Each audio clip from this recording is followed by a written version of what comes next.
Is there such a thing as ultimate phone design? That was my first thought as I held the new Samsung Galaxy S25 Ultra and turned it over in my hand.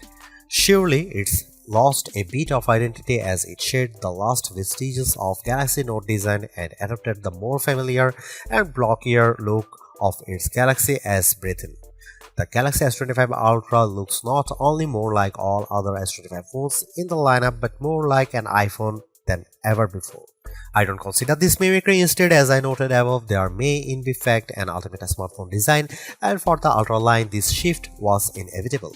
A moment of sadness, though, for the once iconic Galaxy Note that owned the flagship designation in both looks and functionality. It was the only smartphone virtually industry-wide that included an integrated stylus. Somehow, Samsung has managed this slimmer, lighter and squarer makeover without losing space for the S Pen, which alone is an achievement worth celebrating. However, people are done talking about the new design, including a slightly larger screen than the S24 Ultra. They will likely become obsessed with the deeply integrated AI experience. With the S25 line, Samsung has effectively blurred the lines between Galaxy AI Bixby's system-level AI actions and Google's Gemini's generative AI capabilities. And Samsung isn't shy about presenting its partners' capabilities. They are accessible through a long press of the power button, and while the connections between Gemini, Google's apps, and Samsung's apps isn't always seamless and automatic, when it works, it's smooth and quite useful. There are promises in here of a deeper understanding of you by watching not just what you do on the phone but how Samsung connected wearables like Galaxy Rings, Galaxy Watch and SmartThings accessories gather data and understanding of your physical and smart home-based activities.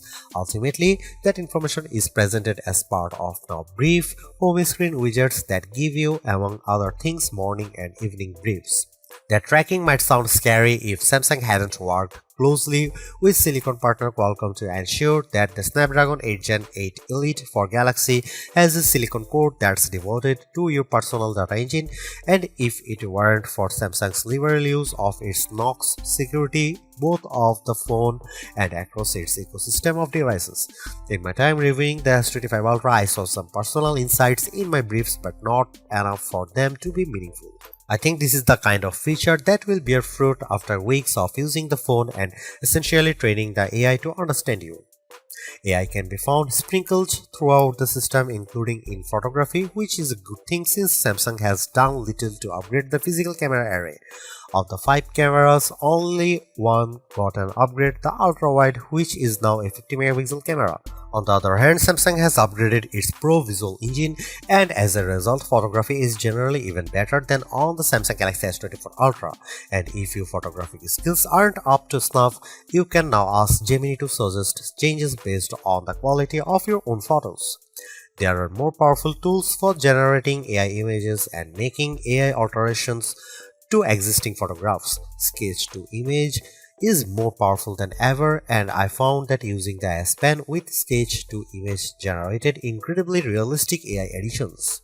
Samsung's AI integration also extends to sound. It can recognize music playing in a video or hummed by you, and it's also adept at cleaning up messy audio in videos you shoot. This is a better looking, faster, smarter and longer lasting Ultra than any that's come before it, and it still costs the same $199 US. The Samsung Galaxy S25 Ultra was unveiled at Samsung's Galaxy Unpacked event on January 22.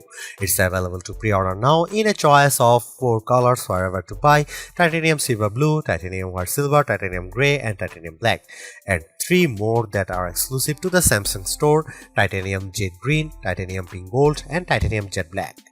The phone ships in either 256GB or 512GB or 1TB storage configurations, and every variant comes with 12GB of RAM. Samsung Galaxy S25 Ultra will begin shipping on February 7 for the following prices.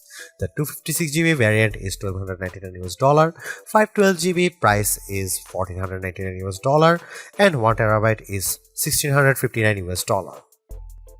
The Samsung Galaxy S25 Ultra drops the Galaxy Note look, completely replacing it with a look that reflects the Galaxy S aesthetic found across the S25 line, although it's not an exact replica of those phones. Yes, it has a flat titanium band wrapping around the body, but the corners are slightly squarer than those of the Galaxy S25 and S25 Plus. Compared to the S24 Ultra, this phone is at 162.8 by 77.6 by 8.2mm, slightly taller but also narrower and thinner. It's also considerably lighter at 218 grams compared to the S24 Ultra's 232 grams. That's the difference I noticed when I held the phone in my hand, and yes, that's lighter than Apple's iPhone 16 Pro Max, which weighs in at 227 grams. I give Samsung credit here for making a lighter phone that somehow still has room for the 5000 mAh battery and to stow the S Pen. Despite the significant changes alteration, there aren't a lot of other design changes. The volume rocker and power sleeve or Gemini button are in the same relative position, while Samsung has shifted the antenna cutout from that side to the top of the opposite edge.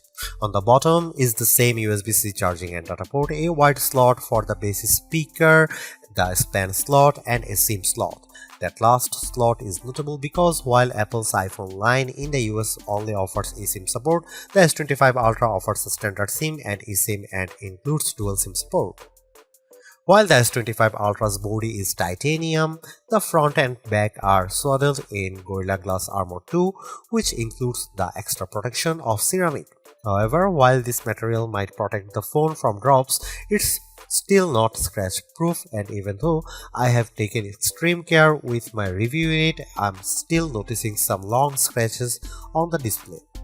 They are not deep and they are not noticeable when the screen is off. Still, I wait the day when a smartphone manufacturer can deliver a truly scratch proof display. Overall, I like the new look and feel of the Samsung Galaxy S25 Ultra, and I don't mind that it's lost a bit of its distinctive Note aesthetic. This is a big screen handset that I enjoy holding and using. Samsung has managed to make the Galaxy S25 Ultra screen 6.9 inches, that's 0.1 inches larger than the S24 Ultra's screen, and it's all thanks to a 15% smaller bezel surrounding the display. This change to the screen size is almost the full extent of changes between the S24 Ultra and S25 Ultra. It's still a Quad HD Plus display that's capable of running 3120 by 1440 pixels, which is higher res than the iPhone 16 Pro Max's 2868 by 1320 Super Retina XDR display. You won't see that S25's Quad HD Plus resolution though unless you dig into setting and switch from the default Full HD Plus resolution, and there's a good reason to leave well enough alone, as the Full HD Plus resolution looks excellent in most situations and you will get better battery life by sticking with the lower resolution. This is still an adaptive refresh rate display, auto switching from 1Hz to 120Hz on an as needed basis. Again, you can save a bit of battery life by switching to 60Hz, but the battery smooth motion is, in my opinion, worth the trade-off. There is one notable update that's not to the display itself, but the display is where you will see it. ProScaler is an image upscaling technology adapted from Samsung's TV Tech. The ability to upscale any lower resolution content is powered by silicon and might come in handy if, say, you are playing an old game or watching an old video on the Quad HD Plus screen. It's a beautiful, perfectly flat screen, and unlike on the iPhone 16 Pro Max, there's no large island cutout for cameras, sensors, and information. Instead, there's just a small circular cutout for the 12-megapixel front-facing camera, and it's not something you notice while watching movies, playing games, browsing the web, or engaging with Gemini. Underneath the screen is an ultrasonic fingerprint reader. I initially only registered my thumb, but found that the scanner sometimes struggled to read my print. My skin is incredibly dry right now, so that might have contributed to the flakiness. Later, I registered multiple digits and found better luck with an index finger. I also used a pin and my face to unlock the phone. The integrated S Pen looks, feels and essentially works the same as the S Pen in the S24 Ultra, but with one notable difference: it no longer has Bluetooth Low Energy support. This means that some of the long distance remote control features no longer work. You can't use them button on the Pen 2, for instance, advanced lights. Samsung told me they removed BLE support because so few people were using the related features, and I can say that I didn't miss it in my tests. In general, I'm a big fan of the S Pen. It's thin and small but a worthy drawing implement. I used it in notes, sketchbook and sketch to image, and it's also good for note taking. I was impressed by how effortlessly Samsung Notes could convert my scroll to accurate text. At a glance, the Samsung Galaxy S25 Ultra camera area looks unchanged from the S24 Ultras, but Samsung has given the array a visual upgrade. All the lenses now appear to almost float above the chassis.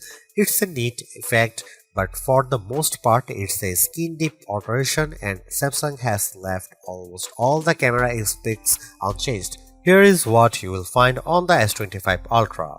You get the same 200 megapixel main sensor, 50 megapixel 5x telephoto, 10 megapixel 3x telephoto, and 12 megapixel front shooter found on Samsung's previous Ultra model.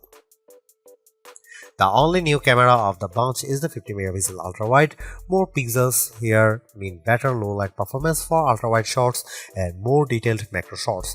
As evidenced in my test, this is mostly because the camera defaults to bind shooting, which means it's combining roughly 4 pixels for each one in the final image. Similarly, you will do most of your 200 megapixel main camera shooting in a pixel binned 12 megapixel mode. Here are some camera samples of Samsung Galaxy S25 Ultra.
The Samsung Galaxy S25 Ultra is the best Android phone you can buy right now.